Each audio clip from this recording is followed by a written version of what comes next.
Third 8 was deliberately placed in both World Trade Center towers and Building 7. Okay? So let's take a look at the dust. Buildings fall over, they don't pulverize to dust. Their structure tends to hang together. But let's take a look at what we see in the World Trade Center.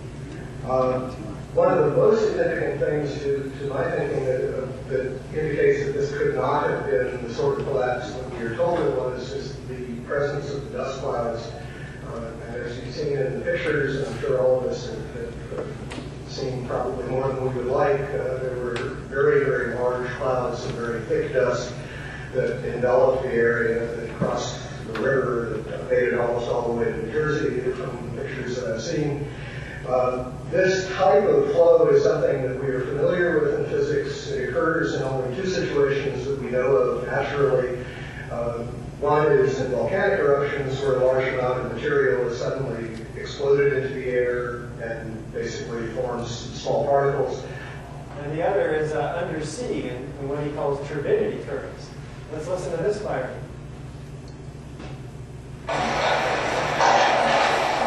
You have 210-story office buildings.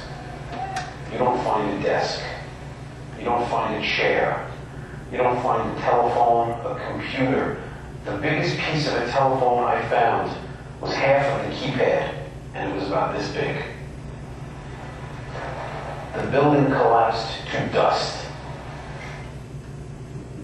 And that dust was enormous. In fact, 10 times the volume, easily, of the buildings themselves. And this cauliflower shape suggests enormous levels of heat. That's the pyroclastic dust clouds. Jim Hoffman has calculated that the gravitational potential available in the 20-story section above the North Tower is, and you can calculate it, it's the weight of the building times the height above the ground. You can calculate it at about 110,000 kilowatt hours. Well, it would take 10 times this, 10 times this potential just to expand the dust clouds, which is a fairly straightforward calculation, to 10 times their volume in 30 seconds. In addition, it would take, and this is being calculated now, 10 to 20 times that gravitational potential to create all of this tons of molten metal that was seen. In addition, it would take 10 times that gravitational potential to crush 80,000 tons of structural steel at free fall speed, at least 10 times. So the energy analysis does not add up whatsoever, and all of that can be calculated.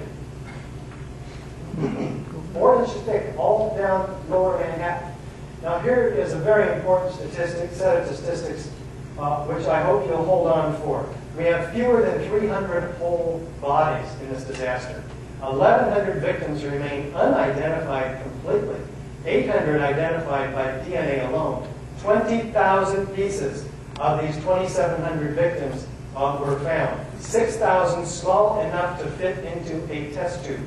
200 pieces matched to one single person. This evidence is telling in and of itself, exclusive of everything else. 10,000 pieces unidentified, frozen for future analysis. The building shows no destruction of characteristics by fire. In fact, just to put this to bed, has anybody had their fireplace melt in a fire? No, steel does not melt in normal hot. These are 1,500, 1,700 degree fires. We'll take a look at how hot the fires in the Twin Towers were. Normally 930 to 1,200 degrees. It can get up to 1,500 degrees.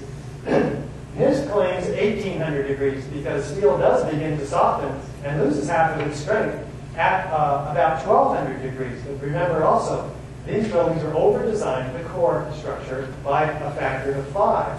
So it would be considerably more than that in this building. Steel temperatures must be looked at. The steel temperature in tests conducted by porous construction in very hot fires was only 680 degrees. Why? Because again, that heat is working its way away from the source throughout the rest of the structure. And so this does claim 1,800 degrees, but their own metallographic paint analysis suggests 452 degrees max. That is to say, the paint deforms across the stretching steel, and you can actually calculate. Now, these pieces were chosen due to their proximity to the hottest fires by NIST, but when they examine it, they say, oh, no, these couldn't have been right. We know the fires were 1800 degrees, so they throw out the empirical evidence that they collected. And they suggest, even on their own graphs, cooler temperatures less than 600 degrees. So they're internally inconsistent. Now, on the left, you have a woman waiting to be rescued in the hole, left by the World Trade Center, the impact of the airline. That fire has gone out and moved on. That's what fires do. On the right, we have a very hot, very large, and very long-lasting fire. And yet we're told by NIST that these buildings came down by fire after only 56 minutes in the case of the South Tower and 102 minutes in the case of the North Tower. Well, let's look at the South Tower. You have Chief Oriel Palmer worked his way up to the 78th floor. Says we could have 2 isolated pockets of fire. We can put it up with 2 lines. Where's the roaring inferno? Brian Clark, bringing a team of 17 survivors down through the fires, says we have small flames visible through the damaged wall, lapping up against the wall. That's all the fires there were in World Trade Center 2. Versus these very hot, very large, very long-lasting fires that do not bring buildings down. Oh, it was the fireproofing that brought these buildings down. They got knocked off from the airplanes. Well, this gentleman, Kevin Ryan, lost his job over exposing the fact that NIST hired UL to create 4 different tests, mock-up assemblies of the floor structures, the 35-foot span, and they had various degrees of fireproofing ranging to none. And not one of them failed. They sagged with only 2 or 3 inches. They had a 2,000-degree fire underneath it in these test conditions at Underwriter Laboratory. And they had twice the known amount of weight on top of the structure. And yet it didn't even fail. This is the result of the test.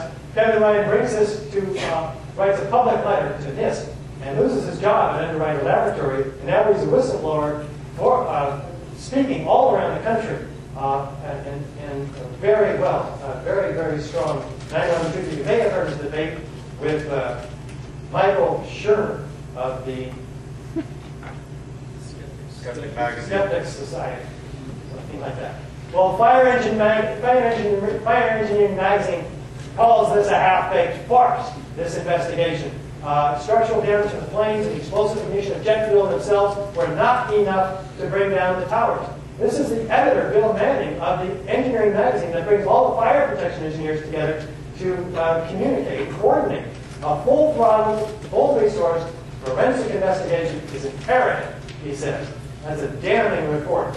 Let's take a look, speaking of reports, at the NIST report, whose objectives were to determine how and why World Trade Center 1 and 2 collapsed following the initial impacts of the aircraft and how World Trade Center 7 collapsed.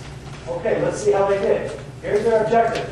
The focus of the investigation was on the sequence of events from the instant of aircraft impact to the initiation of collapse for each tower. For brevity in this report, this sequence is referred to as the probable collapse sequence. It does not actually include the structural behavior, they say, of the tower after the conditions for collapse initiation were reached and the collapse became, they somehow claimed, inevitable. Well, wait a minute. What's the title of this report? Final report on the collapse of the World Trade Center towers. It's not final report on the initiation of collapse. What did they do? They stopped right at the point where the first truss began to pull the first column inward, and 10,000 pages is all stops at that point. There is no analysis of the structural behavior of the building after that point. Why did they stop there? Because if they would have gone on, they would have had to divulge all of the evidence, or at least certainly some of it, for the controlled demolition, which you have been dragged through for the last 2 hours. They spend half a page simply conjecturing that the rest of the building could not withstand the weight of the building above it through the energy of deformation. 1/2 page on that. It's absolutely